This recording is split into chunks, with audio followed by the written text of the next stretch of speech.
mamaya kita upuan dyan. Ito pa, trabaho, unfinished business. Ay, luto muna. Para ngayon tuloy-tuloy bago sumalang sa trabaho, sa pananahi. Magluto muna ng ulam. Para hindi gutumin. Ayan. Magkatalbos tayo. 1 kilong galunggong. Hati-hatiin natin. Aray pamprito. Aray ito'y dadaingin ko para sa hapon. O ayan. Sa sobrang mahal ng bilihin. Kailangan magtipid. Ayan. Naka-line up pong tatahiin. Kailangan before lunch. Matapos ko siya.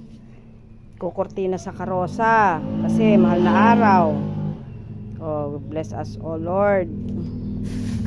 Ayan, bigyan mo ko ng kalakasan sa araw-araw. Ang inang mananahi ay busy-busy.